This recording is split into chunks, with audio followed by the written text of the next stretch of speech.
رب اشرح لي صدري ويسر لي أمري واحلل عقدة من لساني يفقه قولي. الحمد لله المبدئ المعيد الغني الحميد ذي العفو الواسع والعقاب الشديد، والصلاة والسلام على أشرف الأنبياء خاتم النبيين سيد المرسلين شفيع المذنبين سيد الأولين والآخرين سيدنا وحبيبنا نبينا وكريمنا ومولانا محمد صلى الله عليه وسلم عبده ورسوله بالهدى ودين الحق أرسله. أما بعد فأعوذ بالله من الشيطان الرجيم. بسم الله الرحمن الرحيم. واتبع سبيل من أناب إليه. عن أبي هريرة رضي الله عنه عن النبي صلى الله تعالى عليه وسلم قال: إذا أحب الله العبد نادى جبريل إن الله يحب فلانا فأحببه فيحبه جبريل فينادي جبريل في أهل السماء إن الله يحب فلانا فأحبه فيحبه أهل السماء ثم يودع له القبول في الأرض. متفق عليه أو كما قال عليه الصلاة والسلام. إن الله ملائكته يصلون على النبي يا أيها الذين آمنوا صلوا عليه وسلموا تسليما. صلى الله على النبي الأمي وآله صلى الله عليه وسلم صلاة وسلاما عليك يا سيدي یا حبیبی یا رسول اللہ صلی اللہ تعالی علیہ وسلم. کلہم من رسول اللہ ملتمس غرفا من البحر اور رشفا من الدیم منزہ عن شریک فی محاسنہ فجوہر الحسن فیہ غیر منقسم. ثم الرضا عن ابی بکر وعن عمر وعن علی وعن عثمان ذی الکرم. مولاي صل وسلم دائما سرمدا علی حبیبک خیر الخلق کلہم. اللہ کی حمد و ثنا نبی محترم نبی معظم باعث تخلیق ارض و سما صلی اللہ علیہ وآلہ آلہ وصحبہ وبارک وسلم کی بارگاہ مقدسہ میں انتہائی محبت و عقیدت کے ساتھ درود و سلام پیش کرنے کے بعد تمام تعریف اللہ وحدہ لا شریک کے لیے ہے. رب الآخر شریف کا یہ مبارک مہینہ ہمارے درمیان موجود ہے. اسلامی تاریخ کے حوالے سے اور اسلام کی برگزیدہ شخصیات جو علم و تقوی کے حوالے سے اور قرآن و سنت کی تعمیل اور اس کی ادائیگی میں جسے اللہ رب العالمین جل وعلا کا ارشاد ہے اور اس کے حبیب مکرم صلی اللہ علیہ وسلم کے فرمان شریعت کا تقاضا ہے، اس کے عین مطابق اپنی زندگی گزارنے والی وہ شخصیات اجلہ اصحاب کرام اولیاء اعظام جن کی تعلیمات اور جن کی تاریخ جن کی سوانح ہمیں مضبوط عقیدے کی طرف اور مضبوط عمل کی طرف ہماری طبیعتوں کے اندر ایک ایمانی جولانی پیدا کرتی ہے، اور ان کی محبت الہی اور خدا طلبی کے اس مبارک حقیقت کو طبیعتوں کے اندر بیدار کرتی ہے. ان شخصیات کا ذکر رب الآخر شریف میں بالخصوص اہتمام کے ساتھ کیا جا رہا تھا. گزشتہ جمعہ سرکار غوث الثقلین غیث الکونین رضی اللہ تعالی عنہ وردہ عنہ کی علمی خدمات کے حوالے سے ازواج مطہرات کے ذکر کے حوالے سے کیا گیا. بر صغیر پاک و ہند کے اندر پاک و ہند و بنگلہ دیش اور گرد و نواح کے ممالک کے اندر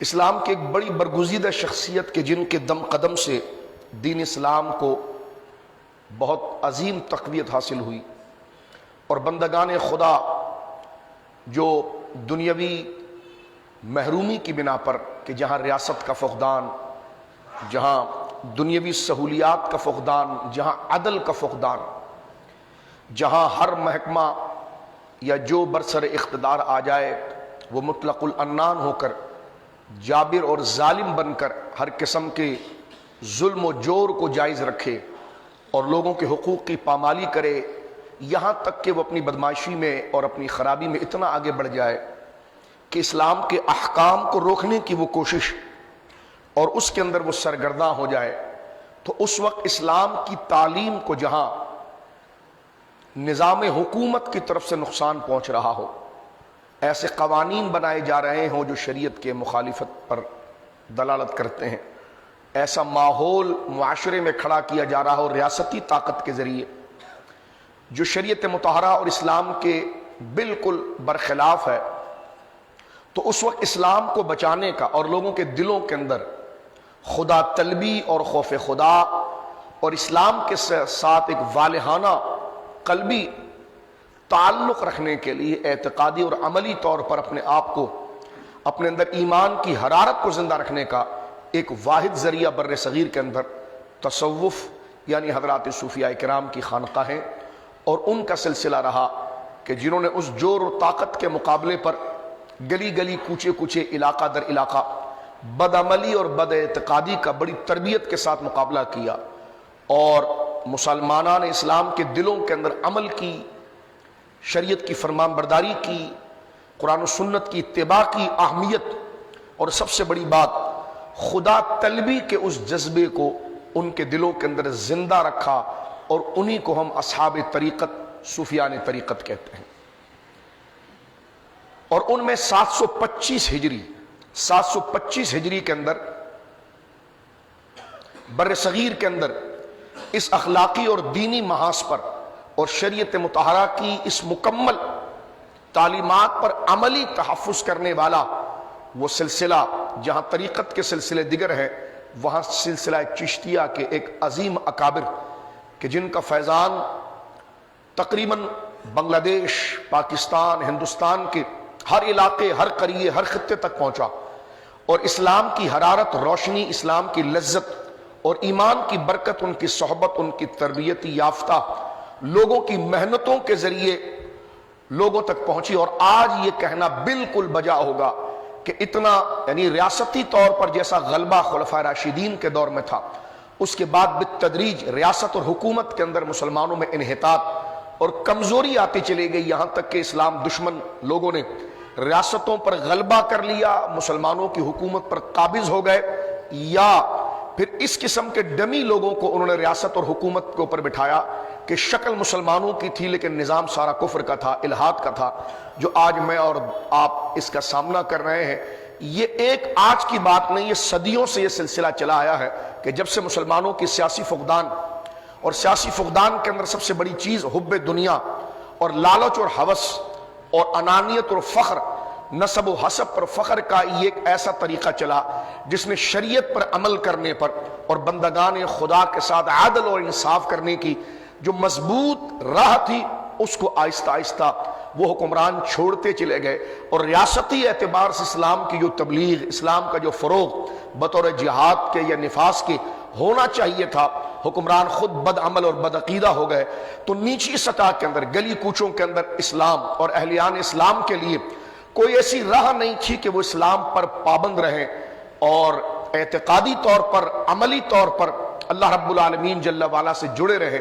یہ واحد جماعت حضرات صوفیہ کی تھی کہ اوپر کا نظام کلیپس کرنے کے بعد نیچے زمینی حقائق میں جس نے اسلام کی چراغ کو روشن رکھنے میں پوری حد تک کوشش کی، وہ جماعت صوفیہ ہے، اور بر صغیر کے اندر ایک بہت بڑا ہاتھ سلسلہ چشتیہ کو حاصل ہے۔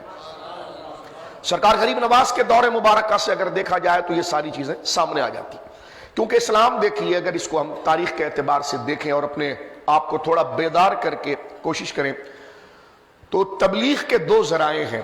ایک تو یہ زمین اللہ رب العالمین کی ہے، یہ کسی کافر کی نہیں، کسی ملحد کی نہیں، تو جب اس زمین کا خالق اللہ ہے تو اس زمین پر بسنے والوں کا خالق بھی اللہ ہی ہے، تو زمین پر بسنے والے اور زمین، تو اس نظام جب زمین اللہ کی ہے، بندے اللہ کے ہیں، تو پھر پابندی نظام اور قانون بھی اللہ رب العالمین جل وعلا کا ہونا چاہیے۔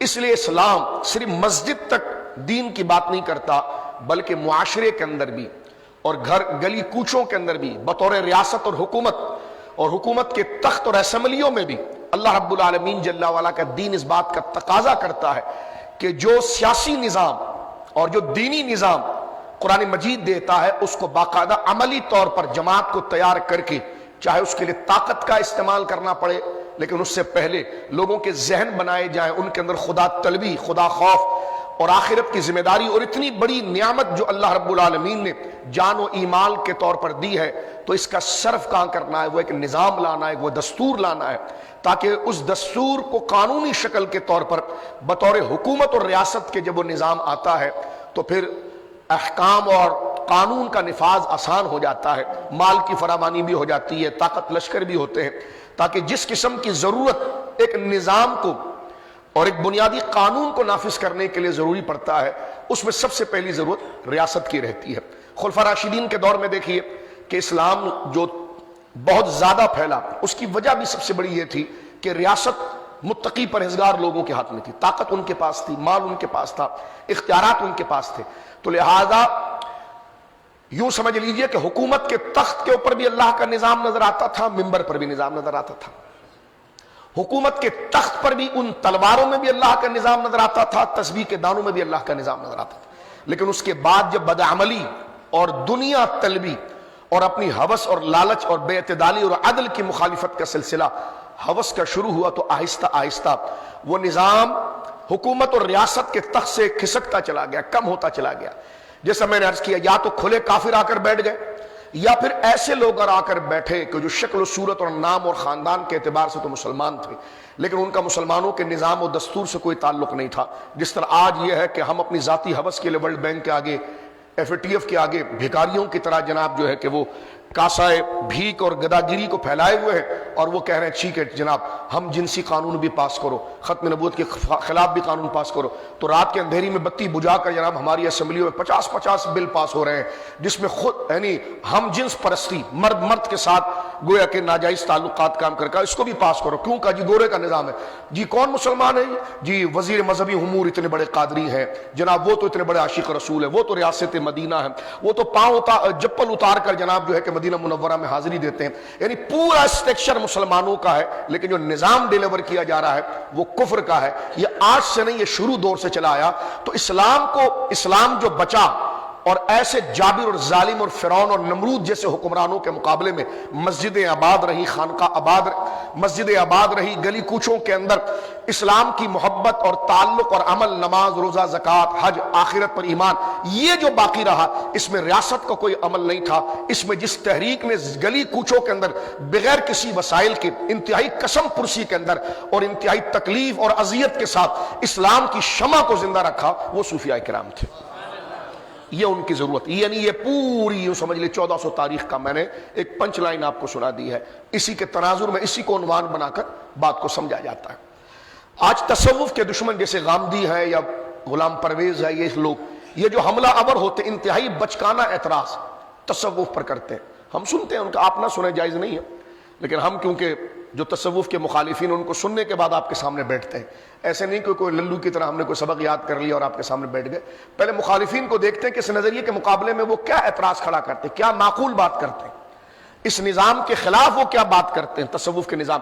تو اس کو درجنوں تقاریر سننے کے بعد اس کا خلاصہ یہ ہے، ایک اعتراض یہ سامنے آتا ہے، یہ کیا چیز انہوں نے نکال لی ہے، ان میں خلیفہ بھی ہوتے ہیں، ان میں بیعت بھی ہوتی ہے، ان میں یہ بھی سلسلہ ہوتا ہے، یہ دین کے گویا کہ صورت ہے، یہ عجیب صورت یہ نکالی انہوں نے بدعات میں۔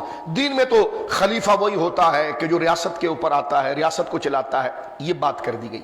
لیکن میں یہ پوچھنا چاہتا ہوں کہ دین کے فروغ کے دو ہی ذریعے ہیں، اور دونوں جب جڑیں گے تو کمال کے ساتھ بات چلے گی، یا دونوں میں سے ایک کلیپس کر گیا تو ایک تو دین کو بچائے گا، اگر دونوں چلے گئے تو نظام دین بالکل ختم ہو جائے گا۔ اس میں ایک چیز ہے ریاست، حکومت کے طور پر، گورنمنٹ کے طور پر، قوانین کے طور پر اسلام کے احکام کو بیان کیا جائے، جیسے خلفاء راشدین کے دور میں تھا کہ باقاعدہ طاقت کے زور پر نافذ کیا گیا، مسجدیں بنائی گئی تو نمازوں کا اہتمام بھی زبردستی کرایا گیا، جو نہیں کرتا تھا اس پر سزائیں تھیں، جو شریعت کے حکم کو نہیں مانتا اس پر سزائیں۔ آج وہ دور نہیں، کیونکہ ہم نے ووٹ چوروں کو دیا یا ہمارے ڈبے تبدیل ہو گئے، تو ایسے لوگ اوپر آئے کہ جو نام کے تو مسلمان ہو گئے۔ آج ہم صرف تلقین کر سکتے کہ نماز پڑھیں ورنہ گناہ ہوگا، برائی نہ کریں، گانا بجانا نہ کریں، شراب نہ پئیں، جوا نہ کھیلیں، سود نہ کریں، حرام نہ کھائیں، یہ گناہ تو صرف تلقین اور نصیحت کے ذریعے ہو سکتا ہے. ہم کسی کو لاٹھی نہیں مار سکتے، ہم کسی کو جناب جو ہے وہ قید و بند کی صحبت میں نہیں، یہ ریاست کا کام ہے. لیکن دین جب مکمل ہوتا ہے جب ریاست بھی دین کا کام کرے اور واعظ و نصیحت کے ذریعے بھی دین کا کام چلے. لیکن ایک عرصہ دراز سے جو قوانین تھے، جن کے پاس اختیارات تھے، وہ نام کے مسلمان رہ گئے، پیچھے کام کچھ بھی. جناب مسجدیں گر گئی، شراب خانے کھلے ہوئے. اور ایسے نظام، ابھی میں کیا اس میں تفصیل بیان کروں، وقت ہمارے پاس نہیں ہے. لیکن اسلام کو جو زندہ رکھا واعظ و نصیحت کے ذریعے، لوگوں کے دلوں کے اندر ایمان کی حرارت کو جو زندہ رکھا، وہ جماعت صوفیہ تھی. یہ ان کی ضرورت ہے. اب یہ کہنا کہ جناب خلفاء یا خلیفہ بنانا یا بیعت کرنا، تو یہ تو ریاست کے امیر کا نام تھا. تو ہم نے کہا ریاست آج ہے کہ لیکن نہیں ہے. تو میں نے کہا کیا مطلب، ریاست اگر نہیں ہے تو کہ اسلام کے تمام معاملات کو بند کر دیا جائے؟ ہاں، اس میں چینجنگ ضرور ہے. ریاست کے اندر جو خلافت اور امارت کی بیعت تھی وہ دونوں طریقے سے تھی، عمل کے اعتبار سے تھی اور قانون کو نافذ کرنے کے حوالے سے، دونوں تھی. لیکن تصوف کے اندر جو بیعت ہے وہ ریاستی اعتبار سے نہیں ہے لیکن عمل اور تعلیم کے اعتبار سے. تو یہ واضح فرق ہے، کیونکہ جو ریاست کا امیر اور خلیفہ بیعت لیتا ہے اس کے پاس اختیار ہے کہ اس کے پاس قانون ہوتا ہے، اس کے بعد پولیس، فوج، تمام چیزیں اس کے پاس ہوتی ہے. ہم بطور حکمران کے پہلے اس سے بیعت لیتے ہیں، اور بیعت جو ہم باعتبار حکمران کے اس سے لیتے ہیں، اور اس وجہ سے لیتے ہیں کہ یہ اللہ کے دین کو نافذ کرے گا. اب ظاہر سی بات ہے وہ چیز تو کلیپس کر گئی کہ باعتبار حکمران کو ان کی بیعت لینا وہ تو نظام ہی نہیں رہا. آج تو جمہوریت چل پڑی ہے کہ کالے چور کو بھی اگر زیادہ لوگ ووٹ دے دیں گے تو وہ یعنی جمہوریت تو اسلام کی سب سے بڑی دشمن ہے. یعنی اگر واقعتاً جمہوریت دیکھا جائے تو پہلے اس کے پرنسپلز بنا لیے جائے. جیسا ایک ڈرامہ ہمارے ملک میں چلا تھا، امین و صادق، امین و صادق، امین و صادق. بات بالکل معقول تھی، لیکن اس پر ایک ہی بندے کو تولا گیا، دوسرے کو تولا گیا، اس سے بھی ہمارا کوئی سروکار نہیں ہے. لیکن ہم پوچھنا چاہتے ہیں، جمہوریت کے اندر یہ لعنت ہے کہ ایک چور، شرابی اور زانی اور گویا کہ ظالم آدمی کو کھڑا کر دیا جائے اور اس کے حق میں اگر بات کر دیا جائے تو اب ظلم ہی قانون بن جائے گا، اب چوری ہی نظام بن جائے گا. تو ایسی جمہوریت پر لعنت بھیجی جائے کہ جناب جس میں گویا کہ کفر کو مضبوط کرنے کے لیے یا غلط آدمی کو مضبوط کرنے کے لیے کہ 4 لوگ اس کے حق میں زیادہ چلے گئے تو کیا اب زمین کے اوپر نظام اسی کا آ جائے گا، شراب خانے کھل جائیں گے، بدکاریاں کھل جائیں گی. تو یہ جمہوریت جس کی میں بات کر رہا ہوں، جو اس قسم کی جو موجودہ ہے، یہ اسلام کے سراسر مخالف. ایک ملالہ پر حملہ ہو جائے تو کیا ہو جاتا ہے، اور 70,000 عورتیں اس وقت بیوہ ہیں افغانستان میں. امریکہ بول رہا ہے، بھیک مانگی جا رہی ہے، پوچھا جا رہا ہے کہ جناب ان کے لیے خوراک کیا آئے گی، لوگ مر رہے ہیں، کوئی پوچھ رہا ہے. تو یہ جمہوریت نہیں ہے، یہ اپنی عصبیت کی ترویج کے لیے ڈبے کا لیبل بہت اچھا ہے اور اندر گندگی وہی ہے. اسلام اس منافقت کو نہیں چاہتا. اور خلفاء راشدین کا دور مبارک، یہ جو اسلام میں خلیفہ بنے، خلفاء راشدین کا جو دور تھا، جو خلیفہ بنے اور خلافت پر نافذ ہوئے، وہ ان کے ہاتھ میں اگر طاقت تھی تو دل کے اندر تقوی اور نظام کو سمجھنے کا خدا طلبی اور خوف خدا بھی ان کے اندر تھا. تو لہٰذا میں بات یہ بتانا چاہتا ہوں کہ خلیفہ وقت اگر اسلامی ریاست قائم ہو جاتی ہے تو اس سے بیعت 2 طریقے کی ہوتی ہے. اور تصوف کی بیعت، جیسا غلام پرویز وغیرہ یا غامدی وغیرہ، یہ یہاں پر خلط مبس کرتے ہیں، غلط بات کرتے ہیں، جاننے کے باوجود غلط بات کر کے لوگوں، یہ کہاں سے پیری مریدی آ گئی، یہ تو اسلام میں پہلے کبھی نہیں تھا، یہ بیعت کے سلسلے کیا، وہ تو خلافت کی بیعت ہوتی تھی، یہ بیعت کیا. تو ظالموں، جھوٹ تو نہ بولو، بات کو سمجھنے کی کوشش کرو. بات یہ ہے کہ جس خلیفے کی اسلامی ریاست کے امیر کی بیعت کی جاتی تھی، اس کی 2 پوزیشن تھی. ایک تو یہ ہے کہ ہم اس کے نظام قانون میں اس کو اپنا حاکم مانتے تھے اور اللہ کا نائب تسلیم کرتے تھے نفاذ قانون کے لیے، اور پھر اس کے ساتھ نفاذ قانون کے ساتھ ساتھ اس پر یہ ذمہ داری تھی کہ وہ نمازوں کو قائم کرائے گا. جیسا قرآن نے کہا لَيَسْتَخْلِفَنَّهُمْ فِي الْأَرْضِ، ہم ان کو خلافت دیں گے زمین کے اوپر. باقاعدہ پرویز یہ آیت پڑھتا ہے، لیکن یہ آیت دونوں صورتوں کے مجموعے کی، یعنی جس کی ہم بیعت کر رہے ہیں بطور امیر کے، اس کی شرائط ہے کہ اس میں یہ شرط ہوگی. صرف یہ نہیں کہ 4 بندے اس کو ووٹ زیادہ دے دے تو جیت جائے گا، نہیں. جب اسلامی خلیفہ بنے گا تو اس کے لیے شرائط ہے کہ اس کا خاندان ایسا ہوگا، اس کے تعلقات ایسے ہوں گے، اس کا عقیدہ ایسا ہوگا، اس کا عمل ایسا ہوگا. یہاں تو جناب ہزاروں لاکھوں اربوں روپے کا کرپشن کر کے جیت جاؤ، یہ وزیر اعلیٰ بن گئے، یہ وزیر اعظم بن گئے.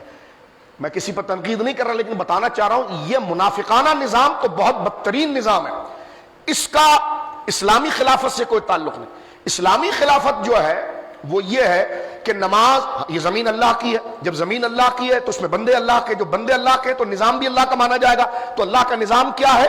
نمازوں کی پابندی ہو، حرام کو چھوڑا جائے اور حرام اور گناہ کی چیزیں جو ہیں اس کو کم سے کم کر کے ختم کیا جائے، لوگوں کے لیے نیکیوں کا فروغ ہو، لوگوں کے لیے عدل کا فروغ ہو، رنگ و نسل سے ہٹ کر جو جس بات کا مستحق عدل کے اعتبار سے اس کا فیصلہ کیا جائے، زکاتیں ادا کی جائیں، روزے رکھے جائیں، شریعت کا اعتقادی اور عملی مختصر یہ دونوں باتیں زمین پر نافذ کی جائے۔ یہ نافذ دو طریقے سے ہو سکتی ہے، یا تو نصیحت سے کریں، بھائی آپ ایسا نہ کریں، نمازیں نہ چھوڑیں، گناہ کی بات ہے، لیکن اگلا نہ مانے تو اس وقت ضرورت پڑتی قانون اور ریاست کی، جو زبردستی اس سے مروائے کہ یہ کام آپ کریں، یہ آپ کو کرنا ہوگا۔ تو لہٰذا اب خلیفے کی یہ دونوں حیثیت ہوتی ہے کہ اس کے پاس قانون بھی ہوتا ہے اور تلقین اور نصیحت بھی ہوتی ہے، یعنی وہ خلیفہ بیک وقت حکمران بھی ہوتا ہے اور بیک وقت ایک عالم، مہدی اور صوفی بھی ہوتا ہے۔ کہتے یہ خلافت تو اس دور میں تھی، اب کہاں سے آ گئی؟ تو میں نے کہا ممبروں پر بیٹھنا بھی تو خلفاء کا کام تھا، اب تو کیسے ممبر پر بیٹھ گیا؟ کہنے کہ وہ ریاست نہیں رہی۔ تو میں نے کہا یہی تو آپ بتا رہے کہ جب ریاست کا تصور نہیں رہا تو اسلام کو زندہ رکھنے کے لیے تبلیغ اور تلقین تو چلے گی نا۔ تو یہی تبلیغ و تلقین طریقت ہے۔ کتنا بڑا ظلم اور غامدی اور غلام پرویز کرتے ہیں، کہتے ہیں یہ تو خلافت ہے جناب جو ہے کہ وہ تو حکمرانوں کی تھی۔ تو میں نے کہا جمعہ کون پڑھاتا تھا؟ خلیفہ۔ عید کون پڑھاتا تھا؟ خلیفہ۔ نکاح کون پڑھاتا تھا؟ خلیفہ۔ خطبہ کون دیتا تھا؟ خلیفہ۔ قرآن کا درس کون دیتا تھا؟ خلیفہ۔ سنت کا درس کون دیتا تھا؟ خلیفہ۔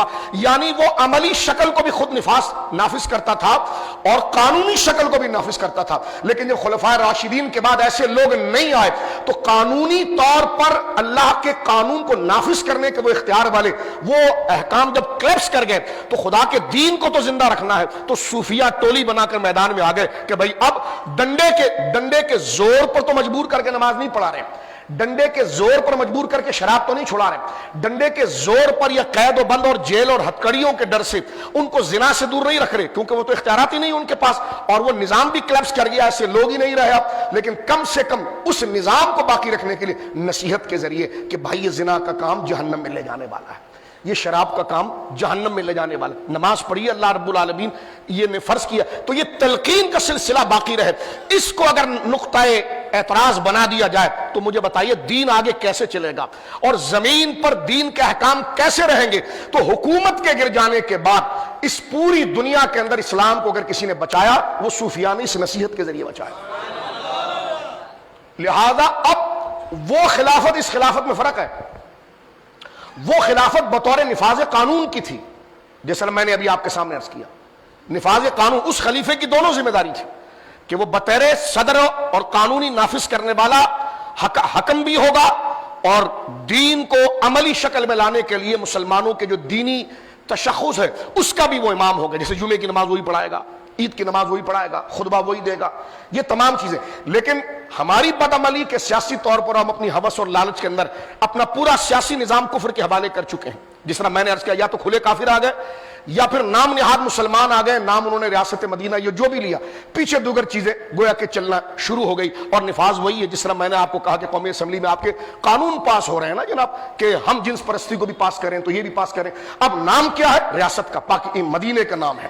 اب آپ دیکھیں تو اس صورت میں اگر آپ دیکھیں گے تو قانون نافذ کرنے والا جو خلیفے کا حق تھا وہ تو گیا، لیکن کم سے کم جمعے کی نماز کی امامت، لوگوں کو تلقین، نصیحت کا درس، فرائض کا جذبہ ان میں پیدا کرنا، فرض پر ادائیگی نہ کرے تو اس کے عذاب سے ڈرانا، یہ نصیحت اور تبلیغ اور بشیر اور نذیر والا فریضہ یہ بھی اگر ہٹا دیا جائے تو پھر ایمان کس کو کہیں گے؟ یہ فریضہ جو سیاست کے کیپس کرنے کے بعد اس زمین پر جس نے بچایا اسی جماعت کو جماعت صوفیہ کہتے ہیں۔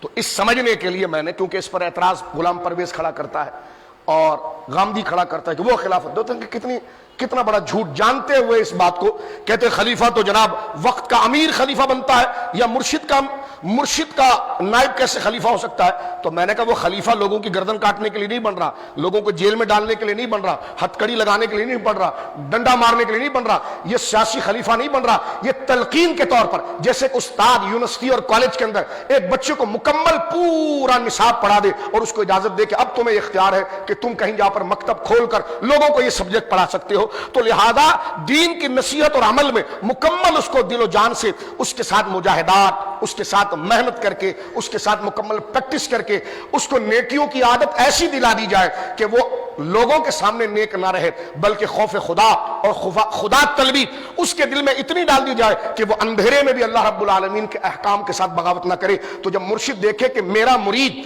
نصیحت کو اپنے اوپر لانے میں اتنا ستھرا ہو گیا، دین کو اپنے اوپر لانے میں اتنا ستھرا اور سچا ہو گیا کہ یہ سامنے بھی اور اندھیرے میں بھی شریعت کی پابندی کرتا ہے، تو لوگ بدعملی کی طرف جا رہے ہیں، اسلام کا نظام گرتا جا رہا ہے۔ تو شیخ اس کو اجازت دے دیتا ہے کہ ٹھیک ہے، آپ فلاں جگہ پر میرے نائب بن کر جائیے، لوگوں کو توبہ کروائیے، لوگوں کو نصیحت کیجیے، دین کی بات کیجیے۔ یہ ہے بطور نصیحت و تزکیے کے خلافت کا نظام، اور کہاں ہے وہ ریاست کی خلافت کا نظام؟ اب آپ دیکھیں کتنا بڑا دجل ہے کہ دونوں کو ایک کر کے تصوف پر حملہ کرنا کہ جناب خلافت کی اصطلاح تو وہاں بولی جاتی ہے، یہاں پر یہ خلافت کی اصطلاح گویا کہ کیسے آ جاتی ہے؟ تو میں نے کہا پھر یہ ایسی چیز ہے جیسے مصلی کے اوپر پہلے کھڑے ہو کر خلیفہ جمعہ پڑھاتا تھا اور آپ گویا کہ عام عالم دین پڑھاتا ہے۔ اس کی وجہ یہ کہ ہمارے خلیفے کے تو خود داڑھی نہیں ہے، اس کو تو خود خاتم النبیین پڑھنا نہیں آتا، ان کو تو خود ڈھنگ کی نماز نہیں آتی، اس کو لا کر جمعہ میں کہاں کھڑا کرے؟ ہم ڈانٹ نہیں رہے، لیکن بتانا چاہ رہے ہیں کہ جس کا حق تھا جب اس نے حق کو چھوڑا تو نیچے کے لوگ تو کھڑے ہو کر اس حق اور دین کو بچائیں گے نا۔ تو جب سیاسی طور پر یہ نظام کلیپس کر گیا تو نیچے سے اسلام کو زندہ رکھنے کے لیے اور قرآن و سنت اور عمل اور نیکیوں کی اس اچھائی کو باقی رکھنے کے لیے، برائیوں کی مذمت کو باقی گویا کہ ختم کرنے کے لیے اور اسلام کی شمع کو روشن کرنے کے لیے ذمہ داری، انتہائی مشکل ذمہ داری کہ نہ وسائل، نہ پیسہ، نہ طاقت، نہ لشکر، گلی گلی کوچے کوچے جا کر لوگوں کو نصیحت کرنا، یہ ذمہ داری حضرات صوفیہ نے سب سے بڑی ذمہ داری اپنے کندھے پر لی ہے۔ ان میں نظام تو میں عرض کر رہا تھا کہ 725 ہجری کے اندر سلسلہ چشتیہ اس نظام کا سب سے بڑا شاہکار رہا۔ بر صغیر پاک و ہند کے اندر، جہاں پر وقت میرے پاس نہیں، بہت مختصر ہے، میں صرف آپ کے اندر اس موضوع کو پڑھنے کے لیے دلچسپی پیدا کر رہا ہوں، اس لیے میں یہ بات آپ کے سامنے کرنا چاہ رہا ہوں کہ تصوف صرف ایک ٹھنڈا اور ایک منجمد اور ایک گویا کہ صرف نشے کی طرح کہنے والا جو کہا جاتا ہے معاذ اللہ، ایسا سلسلہ نہیں، یہ ایک تحریک ہے، یہ جہد مسلسل ہے، یہ بیداری کا نام ہے، یہ خوف خدا کا نام ہے۔ آخری سانس تک خود کو دین کے لیے زندہ رکھنا ہے، صرف نصیحت کے طور پر نہیں، خود عمل کے طور پر جو کہہ رہے ہو اس پر عمل بھی کرو، اپنے اندر سے تکبر، ریا، جھوٹ، بغض کو نکالنا، لالچ کو نکالنا، عدل کو اپنے اندر بھی نافذ کرنا، باہر بھی نافذ کرنا، خلق خدا سے محبت کرنا، ان کو دین کی طرف لے کر آنا، ان کے اندر دین اور خدا طلبی، دنیا طلبی نہیں، خدا طلبی کے جذبے کو اٹھانا کہ مرنا ہے، خدا کو جواب دینا ہے، کیا کر رہے ہو، ایک ایک چیز کا حساب لیا جائے گا۔ یہ وہ ذمہ داری ہے جو ریاست نے نہیں نبھائی۔ آج اگر اسلام پھیلا ہے تو ریاست کے ان داڑھی منڈے حکمرانوں کی وجہ سے نہیں پھیلا، ان صوفیہ کی وجہ سے پھیلا۔ کیا آپ یہ سمجھتے ہیں کہ اسلام اکبر نے پھیلایا یا مجد الفسانی نے پھیلایا؟ اب مجھے بتائیے، اس وقت ریاست تو اکبر کے پاس تھی، لیکن دین اکبر سے نہیں بچا۔ اکبر نے تو فساد کیا، اس نے تو جھوٹا نبوت کا دعویٰ تک کر لیا تھا، اس نے مسجدوں کے اندر مورتیاں لا کر رکھنا شروع کر دی، جیسے ہمارے مذہبی امور کے بزرگ گرو نانک جی کا پرشاد کھا رہے ہیں اور سلسلے میں بیعت بھی کر رہے ہیں۔ تو یہ جو الحاد ہے، یہ جو اسلام اور کفر کو مرج کرنے والی فکر ہے، یہ اکبر نے کی تھی۔ آج اگر مجدد صاحب وہاں پر نہ اٹھتے، اپنے چند مریدوں کو اٹھا کر جگا کر ان کی تربیت دے کر صحابہ کا عمل اور قرآن و سنت کے مطالبات، سنت پر عمل، شریعت پر عمل کا جذبہ نہ دیتے تو آج ہم مسلمان رہتے نہیں رہتے۔ تو لہذا اگر غامدی بھی ہو یا غلام پرویز بھی ہو اور دعویٰ اسلام کا کرتا ہے تو اسلام ان کو اکبر سے نہیں ملا، مجدد سے ہی ملا ہے۔ یہ اسلام ان کو پرتھوی سے نہیں ملا، غریب نواز سے ملا ہے۔ یہ اسلام انہیں علاؤ الدین خلجی سے نہیں ملا، بابا نظام الدین اولیاء سے ملا ہے۔ آپ تاریخ اٹھا کر دیکھیں، خواجہ نظام الدین اولیاء کے سامنے کون تھا؟ علاؤ الدین خلجی۔ علاؤ الدین خلجی کا دور ہے اور ادھر خواجہ نظام الدین اولیاء موجود ہے۔ آپ تاریخ پڑھ کے دیکھیں اسلام کی خدمت کس نے کی۔ پھر یہ کیسے، یعنی اس جو اسلام کا سب سے مخلص شعبہ ہے، جس کی وجہ سے اسلام باقی ہے، اس کو تانے کا نشانہ بنانا اور کہنا صوفیوں نے کیا کیا ہے اپنی طرف سے ایجادات۔ تو میں نے کہا خلجی نے کیا کیا، خلجی کے بیٹے نے کیا کیا، اکبر نے کیا کیا، جہانگیر نے کیا کیا، بادشاہ ظفر نے کیا کیا؟ انہوں نے تو اسلام کے مسجدوں کو بند کر دیا۔ اور اب آپ دیکھیے رہا آخری دور تو اس میں انگریز آ گئے، انگریزوں نے جناب یونیورسٹیاں بنائی، یونیورسٹی منع نہیں تھی، لیکن دین کے زور کو توڑنے کے ریاست کو استعمال کیا گیا۔ میں آپ کو درد دل سنانا چاہتا ہوں صوفیہ کی قدر اس لیے لوگوں کا تانتا ان کی مزار سے ختم نہیں ہوتا، اس لیے کہ ان کا جو احسان اسلام کے اوپر ہے، جس کے دل میں رائی کے برابر بھی ایمان ہوگا وہ ان کی چوکھٹ سے کبھی دور نہیں ہوگا. اس لیے کہ آج اگر لوگ مسلمان ہیں، لوگ اپنے باپ کی قبر کو تیجے کے بعد بھول جاتے ہیں، لیکن داتا صاحب کی قبر کو کسی نے نہیں بھولا. غریب نواز اس وقت بھارت کے اندر ہے، نظام الدین اولیاء بھارت کے اندر ہے، لیکن آج پاکستان کی زمین پر ان کا ایسا نام لیا جاتا ہے جسے پاکستان کی کسی حکمران کا نام نہیں لیا جاتا. اس کی وجہ یہ ہے کہ یہ وہ مخلص لوگ ہیں جن کے پاس ریاست نہیں تھی، طاقت نہیں تھی، فوج نہیں تھے، لشکر نہیں تھے، پیسے نہیں تھے. سامنے جو اسلام کو ختم کر رہا ہے نام لے کر مسلمان اکبر، اس کے پاس سب کچھ تھا، لیکن اسلام کو انہوں نے اتنی قسم پرسی کے اندر بچایا. آج میں اور آپ اگر مسجد کی صفوں میں بیٹھ کر اللہ کا نام لے رہے ہیں تو اس میں اکبر کا، جہانگیر کا اور اس قسم کے نمونوں کا کوئی ہاتھ نہیں. آج اسلام کی صفیں اگر ایمان سے اور عقیدے سے اور نمازوں میں، آج اگر رات کا وقت ہوتا ہے اور مؤذن فجر کے وقت اذان دیتا ہے الصلاۃ خیر من النوم، اور آپ کے اندر ایک جذبہ جاگتا ہے کہ آپ سردی کی راتوں میں گرم کمبل کو پھینکتے ہیں اور ٹھنڈے پانی سے وضو کر کے خدا کے آگے کھڑے ہوتے ہیں، یہ جذبہ اکبر نے نہیں دیا، یہ صوفیہ نے دیا ہے. اتنی بڑی خدمت صوفیہ نے کی. اور ان کو تانا دینا کہ جناب انہوں نے دین کو بگاڑ دیا معاذ اللہ. میں نے کہا دین تو بچائی یہاں پر ہے. میں پوچھتا ہوں گاندھی سے پوچھے تیرے باپ دادا کے پاس دین کہاں سے آیا؟ اکبر سے آیا یا مجدد کی تعلیم سے آیا؟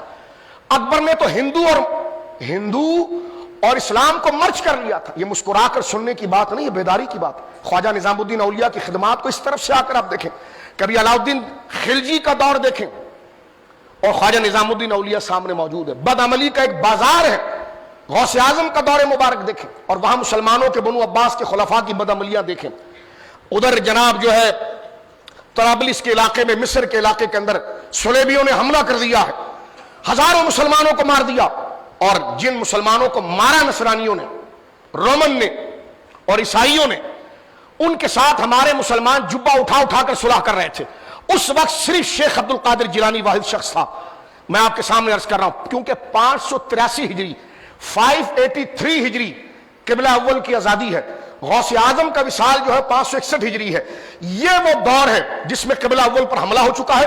چن چن کر مسلمانوں کی تکہ بوٹی بنائی گئی ہے.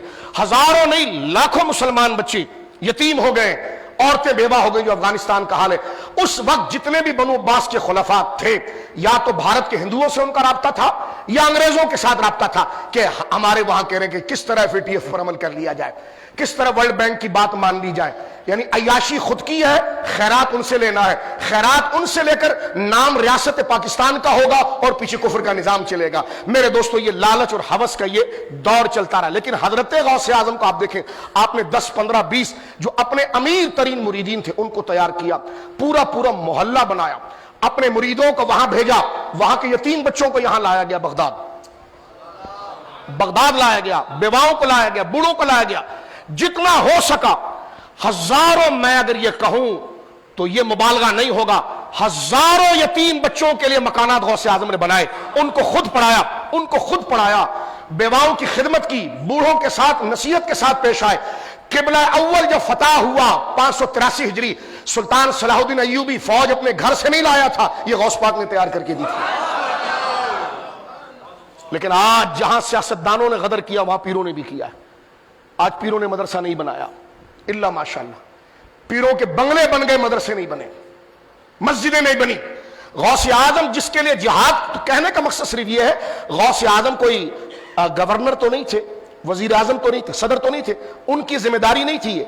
لیکن آپ دیکھیں جب ذمہ دار تھے، جن کے پاس حکومت اور مال تھا، وہ اپنی لالچ اور حب دنیا کے اندر کفر کے ساتھ مل گئے تھے، تو یہ فریضہ غوث پاک نے ادا کیا.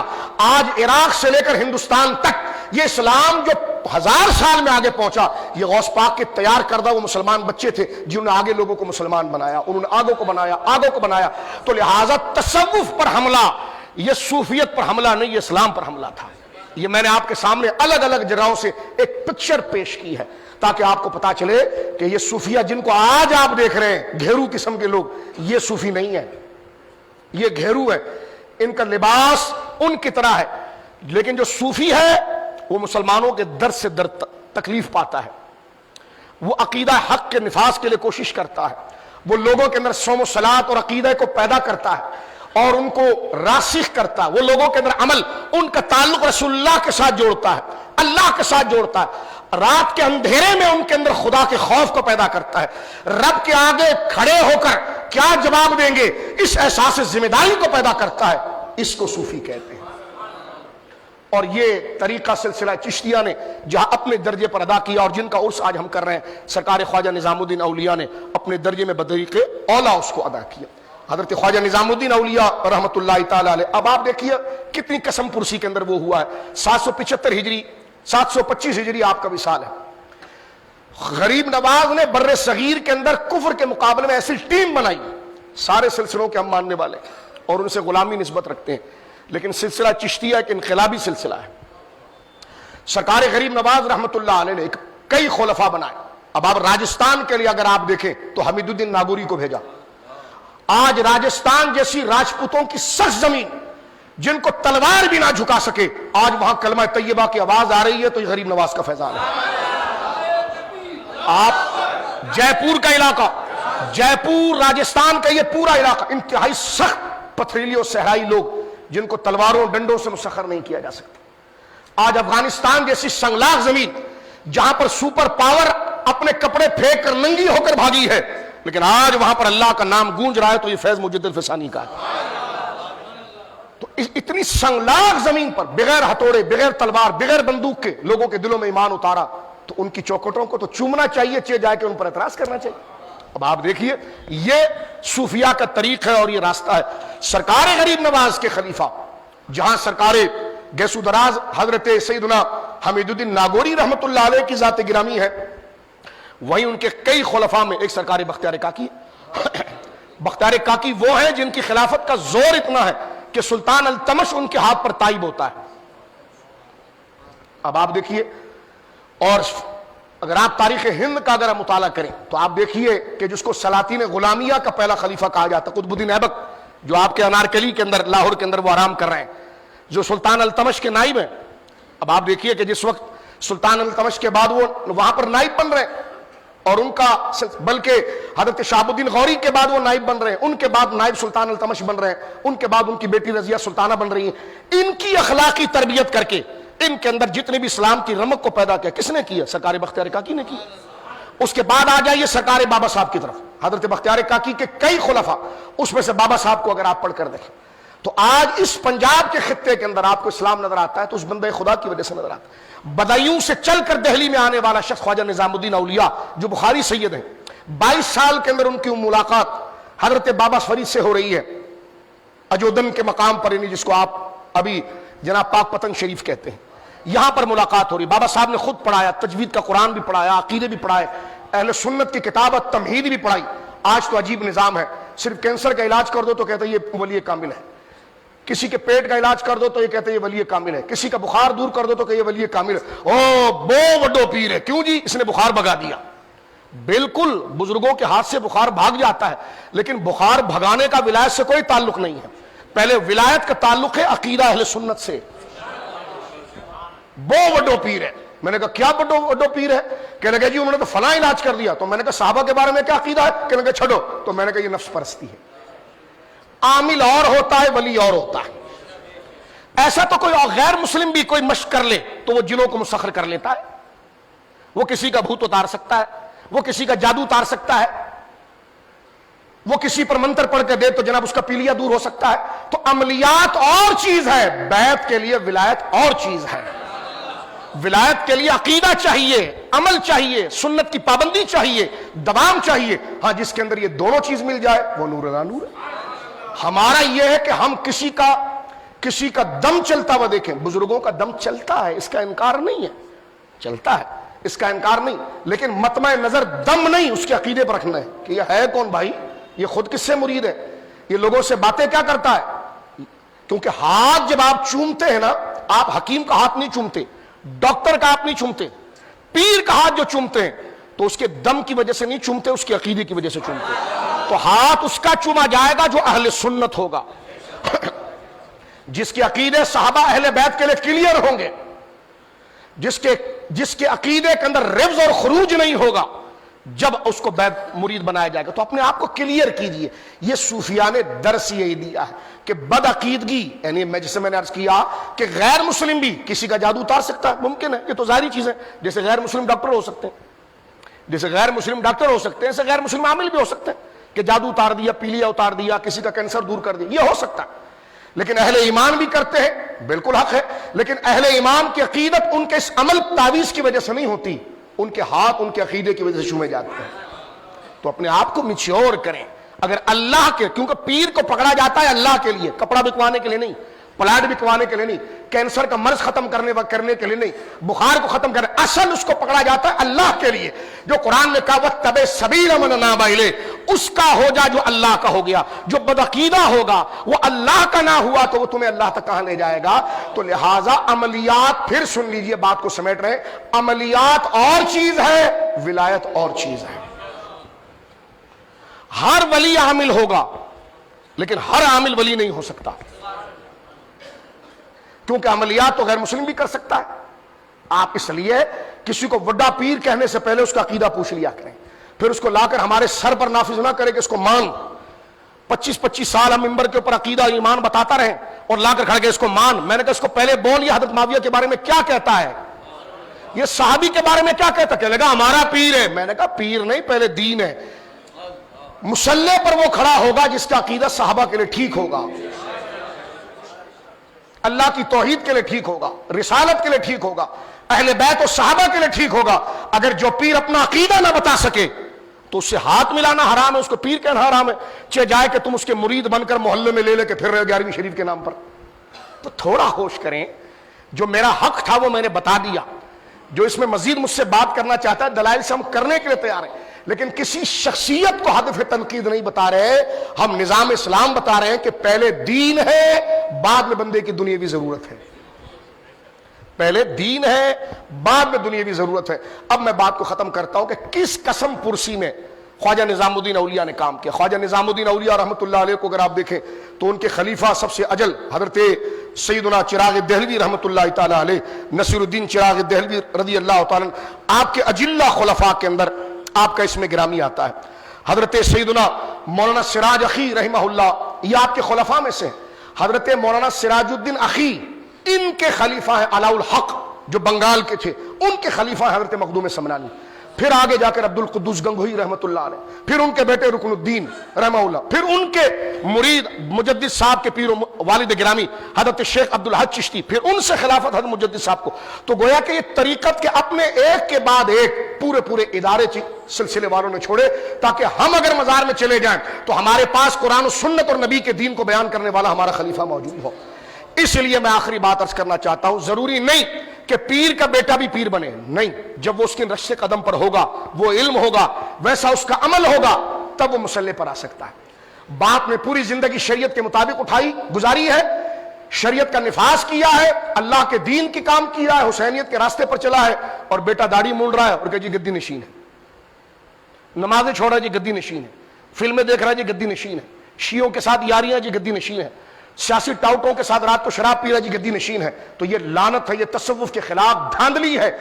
اسی لیے ہمارے بزرگوں نے اگر اپنے بیٹے کو بھی خلیفہ اپنی گدی دی تو اس وقت دی جب اس کو شریعت اور حضور کے بتائے عین مطابق بنا دیا، جب اس کو قرآن بھی آتا ہو، حدیث بھی آتی ہو، عقیدہ بھی آتا ہو، خود وہ عمل کا پابند ہو. اگر بیٹا ایسا نہیں ہے تو پھر اپنے خلیفے میں سے کسی کو چوز کیا کہ جو اس راستے شریعت پر تھا، اور فرمایا میرا آج کے بعد جو ہے کہ وہ خلیفہ یہ ہے. جس طرح حضور خواجہ نظام الدین اولیاء نے اپنے بعد خلافت کس کو دی؟